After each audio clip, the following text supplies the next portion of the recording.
Mes bien chers frères, bonjour à tous. Je viens ici pour continuer l'enseignement que j'essaye chaque semaine de vous donner sur la foi catholique. Et vous savez que j'aime à discuter, parfois avec les célévacantistes, parfois avec d'autres théologiens qui peuvent affirmer un certain nombre de choses. Et j'ai également un autre débat avec Arnaud Dumouche. Et je voudrais aujourd'hui voir un petit peu, tel qu'il est indiqué dans le titre de ma vidéo, péché mortel ou péché contre le Saint-Esprit. Pour ce faire, je vous propose aujourd'hui de reprendre le livre de notre ami Arnaud Dumouche. Le voici. Ce livre s'appelle « L'heure de la mort ». Il est aux éditions Docteur Angélique.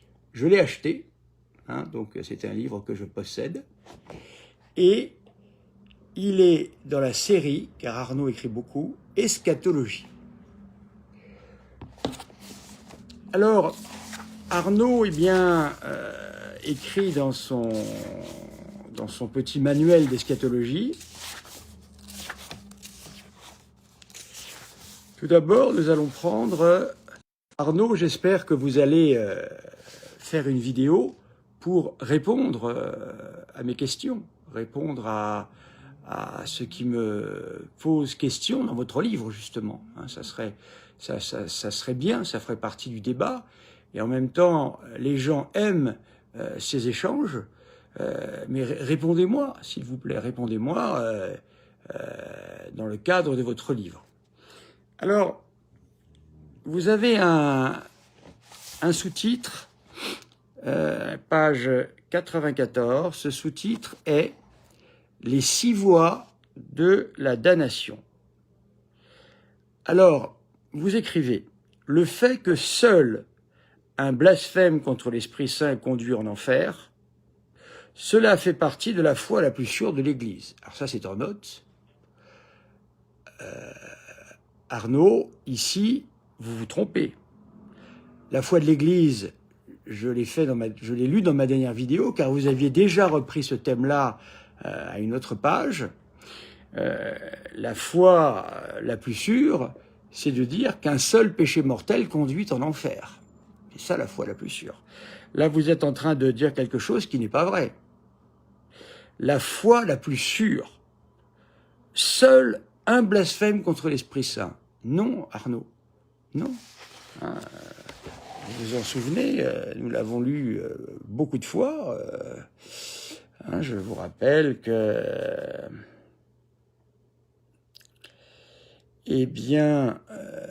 pour qu'un péché mortel... voilà. Je vous rappelle au numéro 1861 du catéchisme. J'aimerais beaucoup que vous nous parliez sur ce numéro du catéchisme, cela m'intéresse beaucoup. Le péché mortel est une possibilité radicale de la liberté humaine comme l'amour lui-même. Il entraîne la perte de la charité et la privation de la grâce sanctifiante, c'est-à-dire de l'état de grâce. S'il n'est pas racheté par le repentir, c'est-à-dire le regret des péchés que l'on commet, et le pardon de Dieu, c'est-à-dire l'absolution reçue validement d'un prêtre, il cause l'exclusion du royaume du Christ et la mort éternelle de l'enfer, notre liberté ayant le pouvoir de faire ses choix pour toujours, sans retour. Donc vous voyez que un seul péché mortel, suffit pour aller en enfer. C'est ce que dit le catéchisme. Voilà, le catéchisme le répète régulièrement. Et nous avons pu voir également qu'à travers le Detzinger, cette vérité est rappelée sans cesse. Donc quand vous dites que ici nous avons affaire à la foi la plus sûre de l'Église, il faut que vous m'expliquiez comment. Moi, je lis que la foi la plus sûre de l'Église, depuis très longtemps, c'est qu'un seul péché mortel suffit à nous conduire en enfer. Voilà. Donc déjà, ça, c'est une erreur. Ensuite, mais la description de ces 6 péchés contre l'esprit vient des grands théologiens. Oui. Saint Thomas d'Aquin les a repris à Saint Augustin. Il n'y a pas exactement, mais bon, il n'y a rien à ajouter. 700 ans plus tard, je n'en ai pas trouvé d'autres. Heureusement, heureusement, mon cher Arnaud, que vous n'avez pas trouvé d'autres. C'est Saint Thomas n'en a pas oublié, je ne pense pas, ni l'Église. Voilà. Alors, ensuite, vous dites,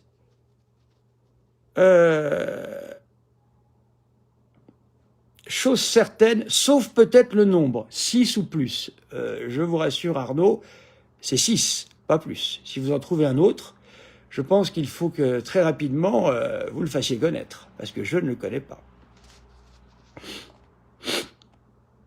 Alors, vous dites, à travers quelques récits, nous allons essayer de manifester les 6 grandes manières dont il est possible au moment de la mort de commettre le péché qui conduit en enfer. Erreur, Arnaud.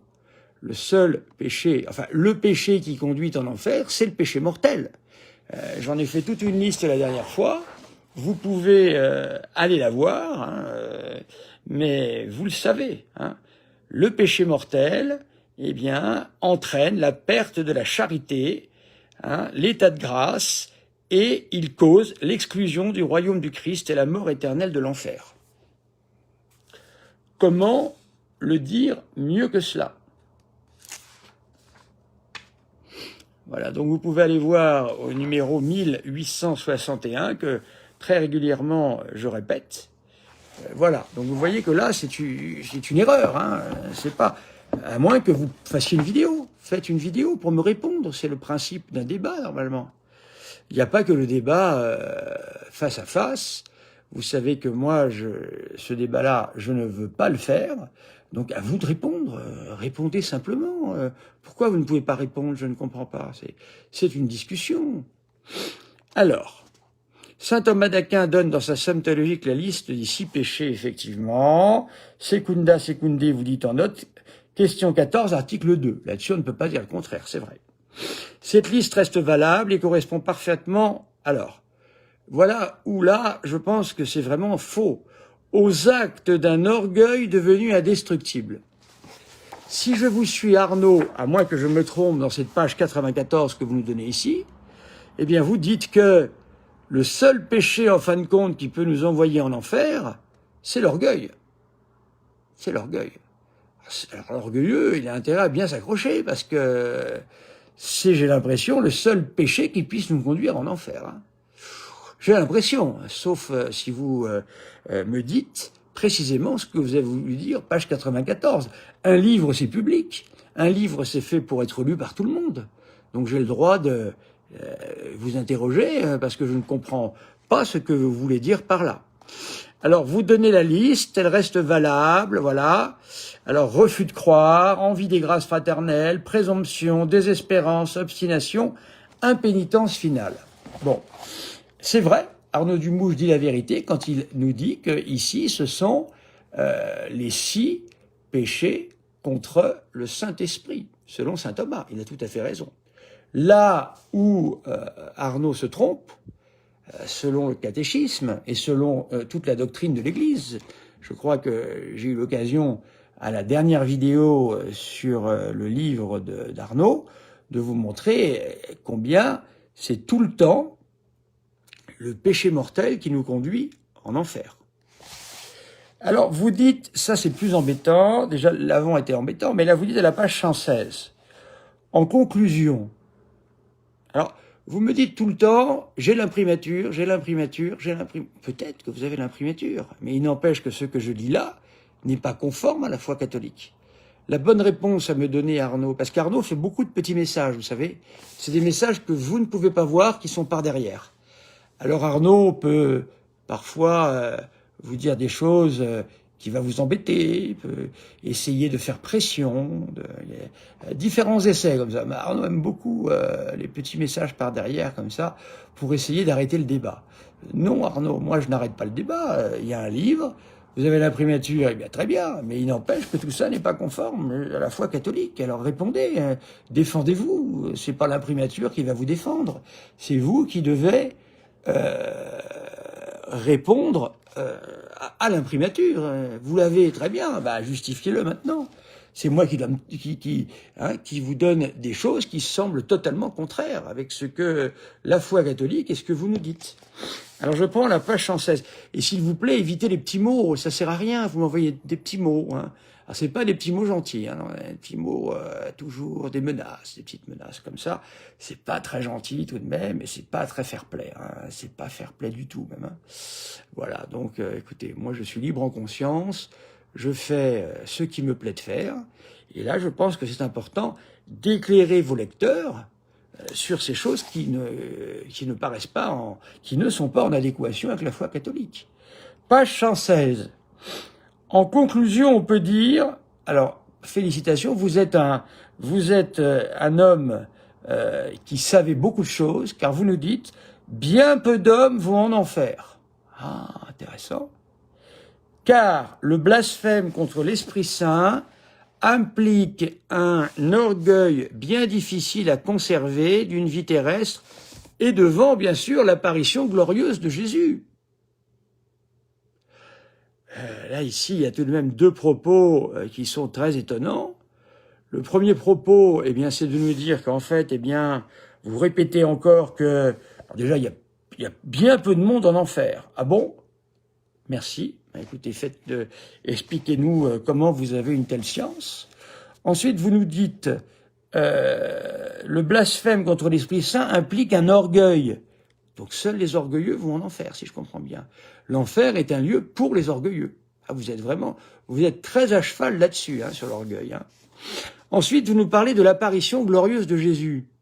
Jésus, mon cher Arnaud, au moment de son apparition lors de ce que l'on appelle le jugement particulier, n'apparaît pas de manière glorieuse.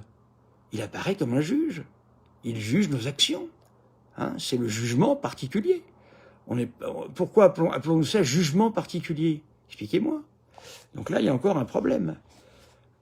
Voilà. Bien peu d'hommes vont directement au paradis, car la toute petitesse est rare. Ah, ça, c'est des termes que vous aimez beaucoup. Vous les reprenez très souvent, voyez-vous. La toute petitesse. Qui a dit que c'est la toute petitesse qui nous conduira au ciel?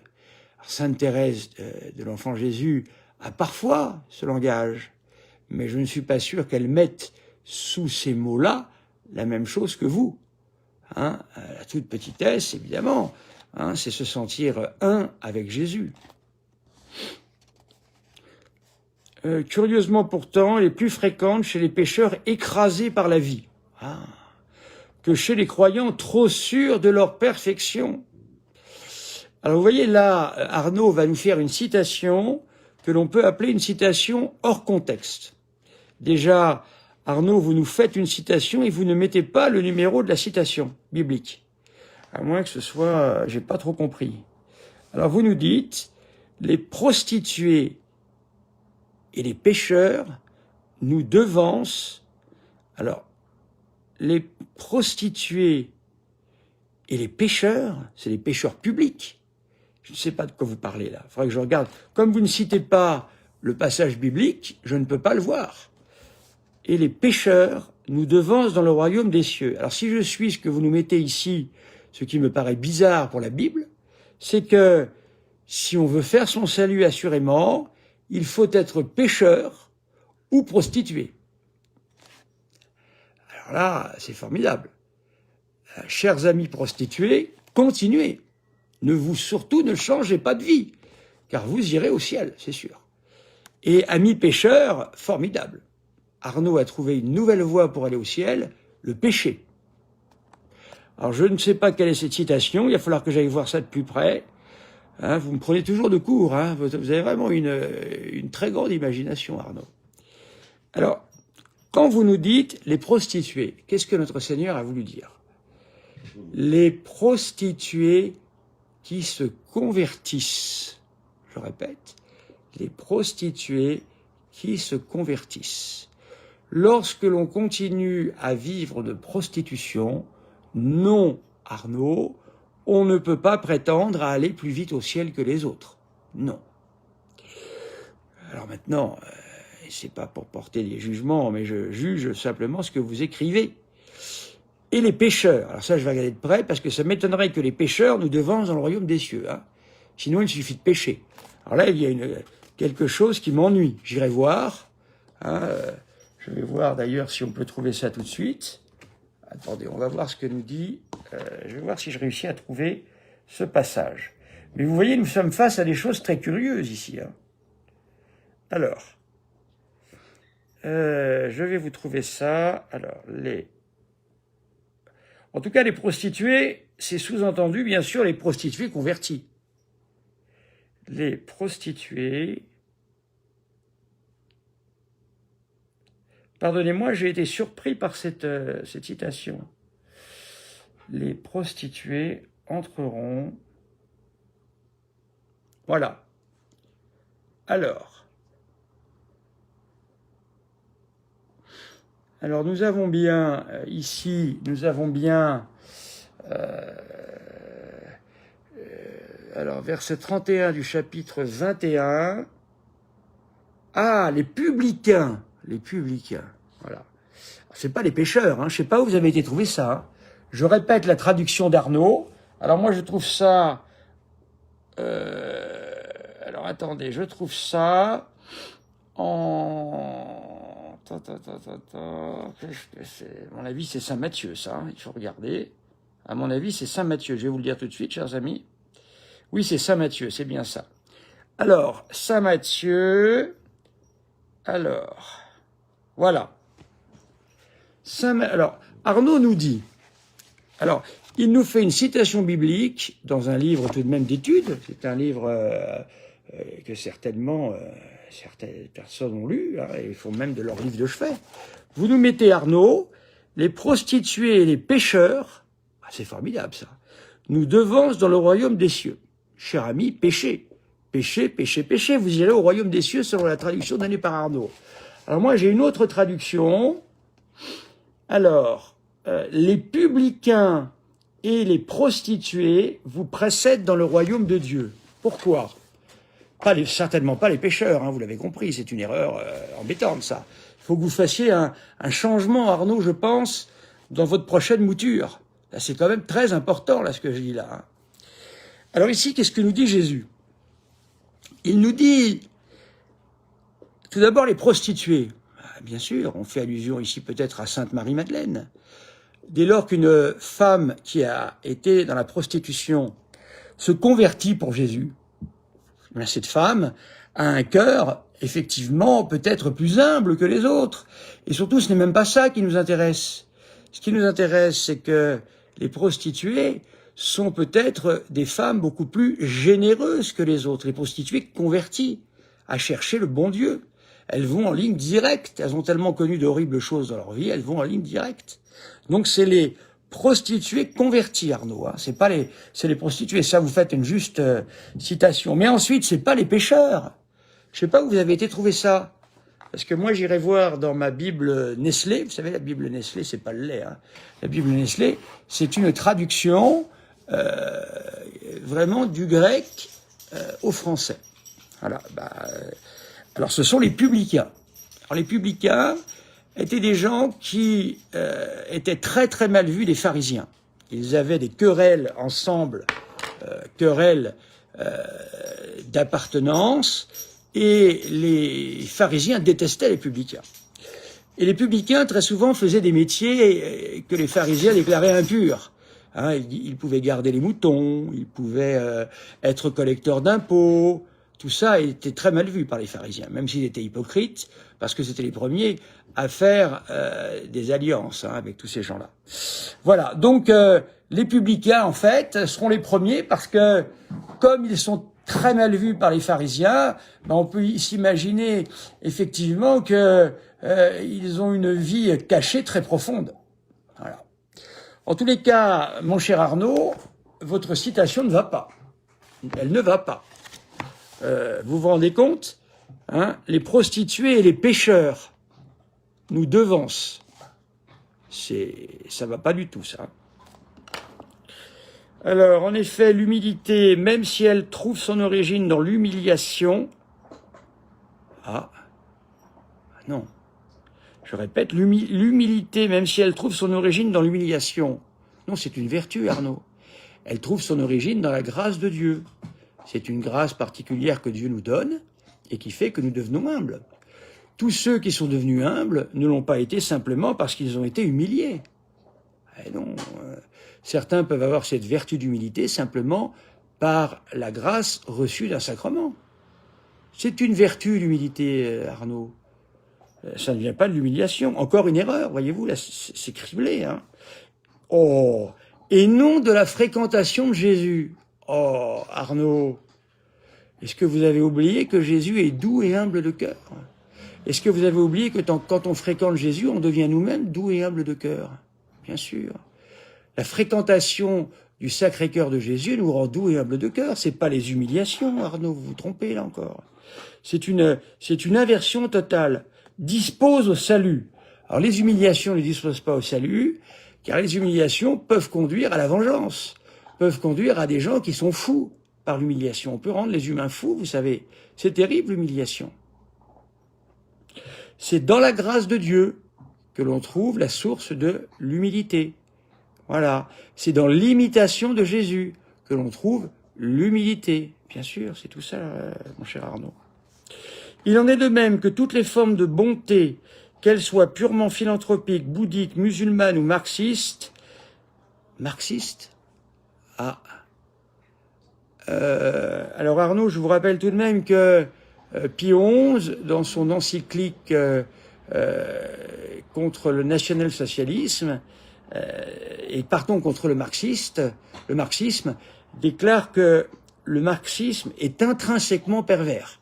C'est-à-dire qu'il n'y a rien de bon là-dedans. Rien. Ne cherchez pas, il n'y a rien de bon. Intrinsèquement pervers. Donc non, rayez marxiste ici, hein, c'est un peu trop. Hein. Alors, ce que vous avez fait au plus petit d'entre les miens, c'est à moi que vous l'avez fait. Alors là, curieusement, il y a la référence. La deuxième, pas la première. C'est un code, je ne sais pas, je pense pas. Au paradis, nous verrons des prostituées, charmants, comblés d'une gloire immense, et des théologiens de l'Église devenus tout petits pour s'être trop préoccupés de bavardage. Ce qui veut dire qu'il vaut mieux être prostitué que théologien de l'Église. C'est pas bon d'être théologien. Pas bon du tout. Si je vous suis, hein. Jésus seul peut nous sauver, mais il n'élève que les humbles. C'est vrai, mais qui fait qu'on est humble, c'est Jésus aussi. Donc, non, ça va pas, là. Hein. Ah là là, les théologiens, vous leur en voulez, hein. Vous leur en voulez aux théologiens pour les mettre tous en enfer comme ça, c'est pas terrible, hein. Enfin là, ils sont pas en enfer, hein. Ils sont quoi? Ils sont trop petits. Ils sont quoi? Ah, c'est les plus petits, c'est ça, c'est les plus petits. Quant à la grande majorité des hommes, elle est sauvée. Alors là, c'est formidable, Arnaud. Vous avez de ces trucs avec un principe d'affirmation extraordinaire. Mais après un temps de purification. Ah, donc je répète, la grande majorité des hommes, c'est combien la grande majorité des hommes? 95%, 90%, c'est combien, je ne sais pas. En tous les cas, d'où tenez-vous vos sources? Ça sort d'où, ça? Que la grande majorité des hommes est sauvée, mais après un temps de purification. Seriez-vous prophète? Je ne sais pas. La plupart d'entre nous apprendra au purgatoire à aimer avec limpidité. Ah, c'est ça, je pensais que le purgatoire, c'était le lieu où l'on se purifiait de nos péchés et de nos attachements à la vie terrestre. Je pensais que c'était ça. Sans retour sur soi. Toutes nos œuvres qui n'auront pas été bâties avec l'or de la charité, ah, décidément, vous aimez la charité, vous, hein, mais par le bois et la paille du péché seront purifiées. Alors, mon cher Arnaud, je vais vous rappeler quelque chose tout de même. Quand l'Église dit, en son numéro 1857 du catéchisme, pour qu'un péché soit mortel, je prends le catéchisme parce que c'est répété tout au long de l'histoire des dogmes. Tout le temps la même chose. 3 conditions ensemble sont requises. Donc, et péché mortel, tout péché qui a pour objet une matière grave. Alors, on va commencer. La matière grave est précisée par les 10 commandements. Ah, alors vous dites c'est toujours l'orgueil. Et non, ne tue pas. Oui, ne tue pas. Ça veut dire ne tue pas la vie innocente, toujours pareil. Ne commets pas d'adultère. Ah oui, celui qui a commis le péché d'adultère, qui est celui qui a regardé une femme, eh bien, a commis le péché d'adultère avec elle. Alors évidemment, quand on a commis le péché d'adultère, c'est évidemment, vous l'aurez compris, la matière suffisante à la matière grave. Ça suffit pour un péché mortel. Ne vole pas. Le vol. Est-ce que le voleur est fortement un orgueilleux? Pourquoi vous mettez tout sur... pourquoi mettez-vous le paquet sur les orgueilleux et vous oubliez tous les autres? Vous savez que il y a une phrase que j'avais retenue, moi, quand j'avais fait mon traité au séminaire de la chasteté, parce que j'ai fait du séminaire assez longuement, et j'ai eu le temps d'étudier beaucoup de choses aussi, vous savez. Donc, dans le traité sur la chasteté, la première chose que j'avais apprise, c'était que saint Alphonse de Liguori disait que 80, tout de même, c'est le docteur commun, docteur de l'Église, hein, docteur commun de la morale. Hein. Saint Alphonse de Liguori nous dit que 98 personnes qui sont en enfer le sont pour des problèmes de chasteté. Hein. Aujourd'hui, il y en a beaucoup de problèmes de chasteté. Hein.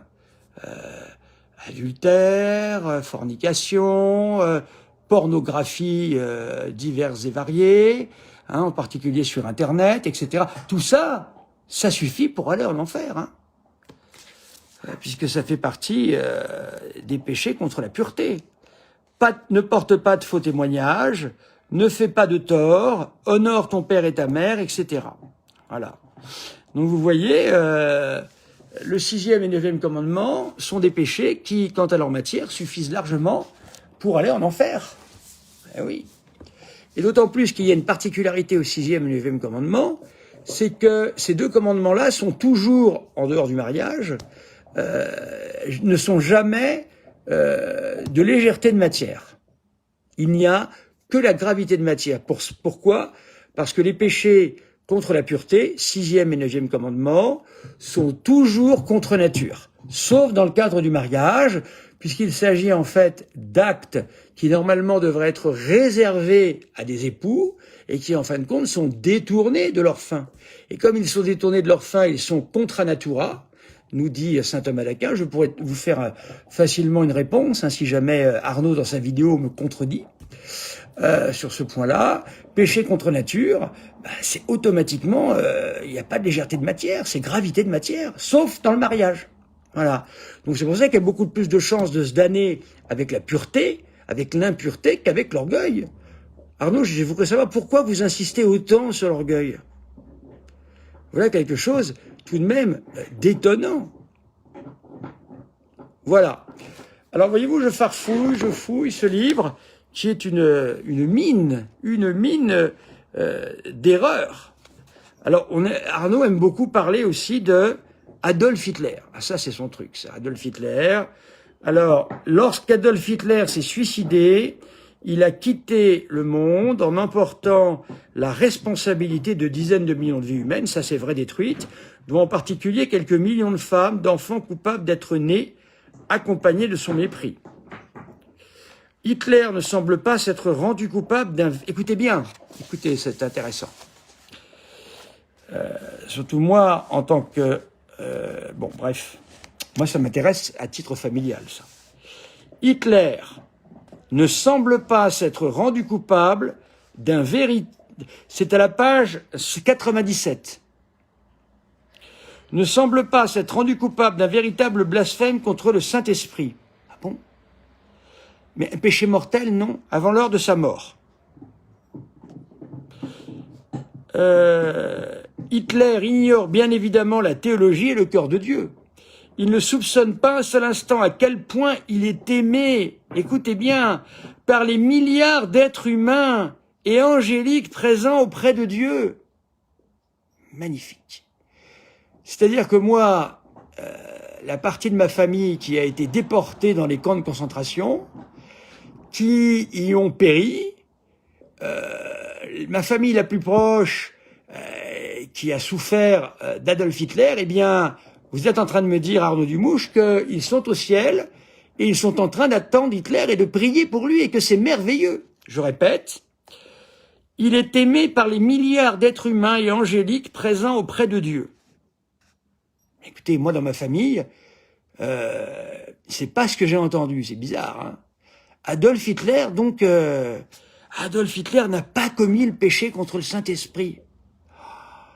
Mais est-ce qu'Adolf Hitler a pu commettre un péché mortel, par exemple, en déportant toutes les personnes déportées, les Juifs et d'autres? Il n'y avait pas que les Juifs, faut y penser. Hein. Catholiques aussi, nous devons savoir que a été déporté beaucoup de prêtres catholiques qui ont souffert terriblement dans les camps d'Adolf Hitler. Hein. Mais là, nous apprenons que Adolf Hitler a été préservé parce qu'il n'a pas commis le blasphème contre l'Esprit Saint avant l'heure de sa mort. Et les milliers de personnes qui étaient à Auschwitz sont très heureux là, vous voyez bien. Hein, c'est pas précisé, mais ils en font partie puisqu'on parle de milliards d'êtres humains. Ils sont présents auprès de Dieu. Et Adolf Hitler ne se rendait pas compte à quel point il était aimé par ces gens. Oh, c'est pas le témoignage que j'ai eu en famille, moi. Ah non, moi c'était plutôt ces ordures d'Adolf Hitler. Moi c'était plutôt ça, voyez-vous. Les camps de concentration, vous connaissez, Arnaud? Vous connaissez? Birkenau, etc. Vous connaissez ça? Oui, vous connaissez. Eh bien voilà, vous savez maintenant qu'Adolf Hitler doit être sauvé, sans doute, puisqu'il n'a jamais commis de blasphème contre le Saint-Esprit. Parfait. Mais qu'est-ce qu'on ne peut pas lire là-dedans? Alors, nous avons une note. Nous sommes toujours à la page 97. Un évêque en partance pour la Russie s'arrêta à Nuremberg lors d'une fête nazie. Il assistait à un discours d'Hitler. Celui-ci fixa les yeux sur lui. L'évêque témoignait des années après d'un malaise qu'il avait gardé, ayant l'impression d'avoir été démasqué. Il fut convaincu toute sa vie qu'Hitler avait pactisé avec le démon. Si cela est vrai, le péché d'Hitler devient beaucoup plus lucide. Alors on est en train de discuter, on ne sait pas trop. En tous les cas, une chose est sûre, c'est que il n'a pas commis le péché contre le Saint-Esprit. Je vous rappelle que pour Arnaud Dumouche, c'est le seul qui conduit en enfer. Donc Hitler est sauvé. Je continue. De toute façon, il est certain, écoutez ça s'il vous plaît. Ma famille qui est certainement au ciel, là, les Muslak, etc., qui ont subi les camps de concentration de ce cher Hitler, selon Arnaud Dumouche. Écoutez ça. De toute façon, il est certain qu'il fut accueilli à l'heure de sa mort par le déploiement d'un innombrable cortège de saints. Page 97, je lis ce qui est écrit dans le livre d'Arnaud Dumouche. Adolf Hitler n'a pas commis le péché contre le Saint-Esprit. Il ne savait pas ce qu'il faisait. Des milliards de personnes l'ont aimé, ont prié pour lui. Et arrivé au ciel, les saints se sont mobilisés pour l'accueillir. Mais vous avez entendu ce que je viens de lire? Le ciel entier, y compris mes aïeux, qui ont crevé dans des... Oui, aussi les gitans, mais mes aïeux aussi, ont crevé dans les camps de concentration, et ils ont attendu Hitler au ciel dans une joie merveilleuse, un cortège de saints. Et le ciel entier s'est mobilisé pour sauver ce grand pécheur. Mais vous savez, Arnaud, que ça, c'est presque un texte qui irait contre la loi. Vous êtes en train de faire une apologie de crime contre l'humanité.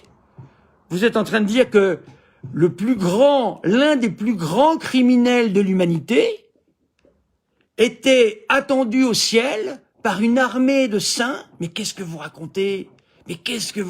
Arnaud? Parmi les âmes présentes, écoutez ça! Mais vous parlez en mon nom, là, Arnaud? Les âmes présentes brillaient celles des millions de juifs qu'il avait fait exterminer. Mais Arnaud, là, vous êtes en train de faire une apologie de crime contre l'humanité.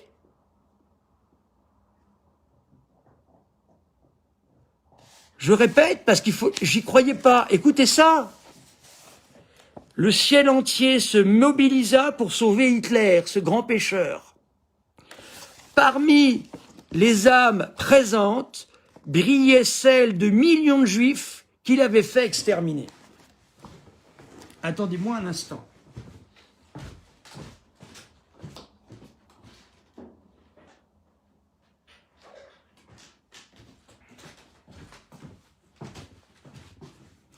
Arnaud, celui dont vous faisiez la louange, voilà.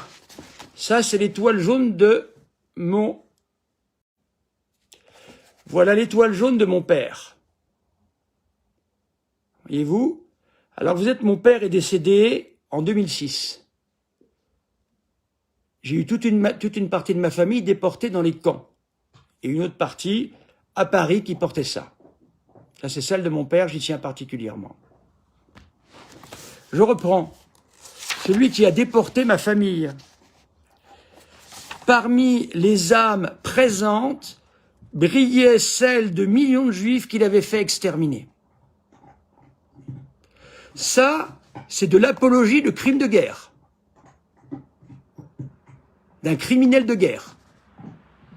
Donc vous dites que ceux qui nous ont imposé ça, ils ont accueilli Adolf Hitler.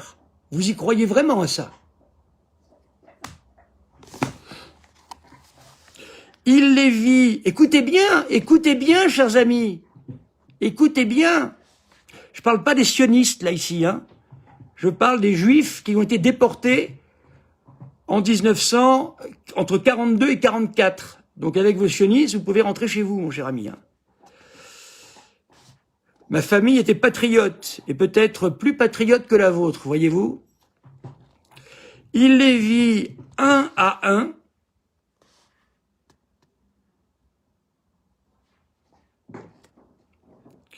Pendant un de ces regards profonds que peut offrir la puissance de Dieu au moment décisif. Toutes ces âmes réunies proposaient leur pardon à Hitler. Non mais vous entendez? Vous entendez ce que je lis là? Là on ne parle pas des sionistes, là. Il n'y avait pas d'État Israël en 1942. C'est 47. Le commencement de l'État d'Israël. Et de toutes les façons, c'est indigne, votre parole, là, monsieur, là. Toutes ces âmes réunies, alors voyons, écoutez ce qu'il dit. Ce terme est précis, le pardon est proposé, il n'est pas donné, car il est aberrant de pardonner tant que la contrition n'est pas là. L'amour n'est pas une vertu molle, c'est n'importe quoi une vertu molle, mais emplie de la droiture de la vérité. Sans arrière-pensée, parce que vous pensez que ceux qui ont été embarqués dans des trains à bestiaux, entassés à 90 voire 100, avec des jours et des jours de voyage, et ensuite pour arriver dans des camps abominables. Chez les communistes, c'était tout aussi horrible, hein, donc je ne dépends pas les uns ou les autres. Moi, j'ai une histoire familiale, et ce que j'y lis là d'Arnaud me met dans je sais pas, hein, c'est vraiment une colère, là. C'est ainsi que l'on est au ciel. Nul ne peut entrer au ciel sans être dans une telle disposition. C'est pourquoi il est certain que les Juifs accueillèrent Jésus de cette façon. Mais ça va pas, mais ça va pas. Alors, Adolf Hitler, le plus grand saint de l'humanité, si je comprends bien, pour vous, monsieur Dumouche, il vit le visage de Jésus, il détestait Jésus. Qu'est-ce que vous racontez?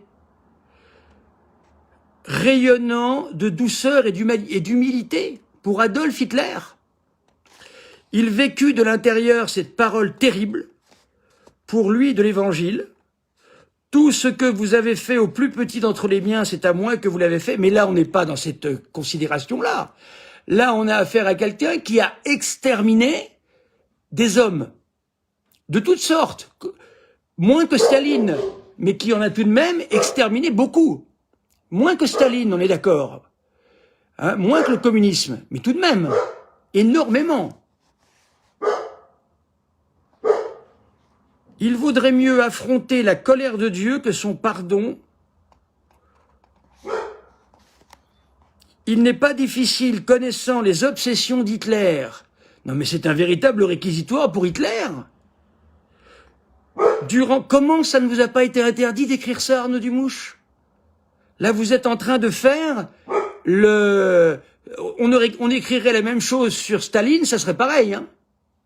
Vous êtes en train de faire l'apologie d'un criminel de guerre. Et lequel? Adolf Hitler, qui n'a même pas osé affronter ceux qui allaient l'attraper.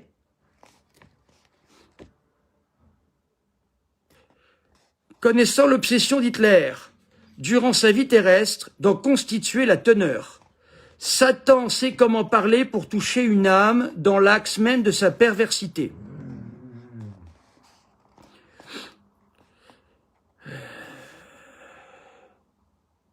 Voilà.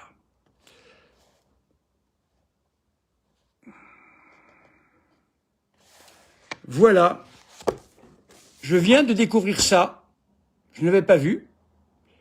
Donc Adolf Hitler est à l'honneur chez Arnaud Dumouche dans son livre L'heure de la mort. Je vous ai donné la page. Et ça, croyez bien que je vais le faire savoir, hein.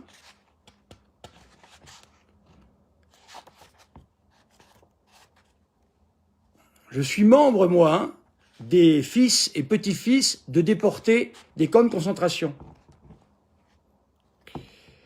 Donc Hitler était quelqu'un qui donc ne savait pas trop ce qui se passait en fin de compte. Il n'a pas commis le péché contre le Saint-Esprit. Il s'est retrouvé avec des milliards d'êtres au ciel qui priaient pour lui. Il est arrivé au ciel accueilli par des juifs, tous les juifs qu'il avait... Mais qu'est-ce que c'est que cette histoire, Arnaud Dumouche? Comment soutenir une ordure pareille? Pour moi, attention, Staline, c'est la même chose, hein, ordure également, hein. Ça serait, là, c'est plus important pour moi parce que ça me touche personnellement. Mais vous diriez la même chose de Staline, que ça serait terrible, hein. Voilà. Hitler s'est sorti d'affaire, il n'a pas commis le péché contre le Saint-Esprit. Vous voyez, chers amis, où est-ce qu'on arrive lorsque l'on défend que il suffit, seuls ceux qui vont en enfer sont ceux qui ont péché contre le Saint-Esprit? Eh bien, on arrive à sauver Adolf Hitler. Et on condamne des théologiens catholiques parce qu'ils ont fait du bavardage, alors qu'on va sauver des Adolf Hitler parce qu'ils ne savaient pas ce qu'ils faisaient. Enfin, voyons. Je suis outré, outré, outré. J'espère, Arnaud, que vous allez répondre. J'espère que vous allez répondre, Arnaud, de vos écrits. J'espère. Moi, je vous rappelle, hein, ça, c'est ma famille, ça. Celle de mon père. Vous savez les malheurs qui ont pesé sur tous ceux qui ont passé l'occupation à Paris? Pas seulement les Juifs, hein, les autres aussi. Et le père Kolb, vous savez comment est-ce qu'il est mort? Le père Maximilien Kolb, il est mort de faim, on l'a laissé crever dans un baraquement. Mais comment pouvez-vous soutenir des choses pareilles? Mais vous êtes un fou. Mais ça va pas. Voilà.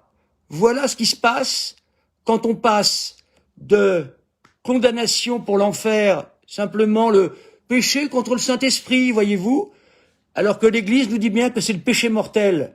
Et Dieu sait que dans l'ordre des « tu ne tueras point », je crois qu'Adolf Hitler, il est bien mort en étant bien content de ce qu'il avait fait, hein. Alors s'il vous plaît, pour votre propre honneur, vous devriez refaire ce livre et changer toutes ces pages.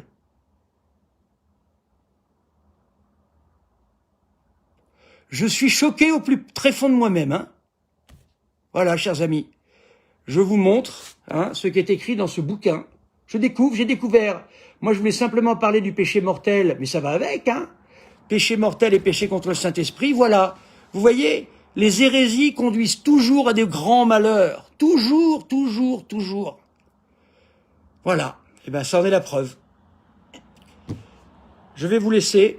J'espère avoir un mot, plutôt une vidéo d'Arnaud Dumouche pour demander pardon de ça. J'espère.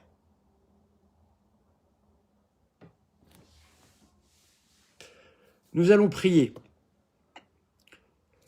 Au nom du Père, du Fils et du Saint-Esprit, ainsi soit-il. Je vous salue Marie, pleine de grâce. Le Seigneur est avec vous. Vous êtes bénie entre toutes les femmes, et Jésus, le fruit de vos entrailles, est béni. Sainte Marie, Mère de Dieu, priez pour nous pauvres pécheurs, maintenant et à l'heure de notre mort. Amen. Le Seigneur soit avec vous, et que le Seigneur vous bénisse, le Père, le Fils et le Saint-Esprit. Chers amis, eh bien, vous avez pu découvrir comme moi l'horreur, que je n'imaginais même pas, je vous assure. Je ne l'imaginais pas. L'horreur. Voilà. J'espère que, Arnaud, vous allez faire une vidéo pour demander pardon pour ça. Ça, dans mon cercle de fils et petits-fils de déportés, je peux vous dire que ça peut aller très très loin. Hein. Ça, c'est une apologie de crime contre l'humanité. Vous faites l'apologie d'un criminel contre l'humanité. Vous êtes en train de dire qu'Adolf Hitler, ce qu'il a fait, ce n'est pas si grave que ça. Et d'ailleurs, il est sauvé. Insupportable. Et je crois que tout le monde ici en est d'accord.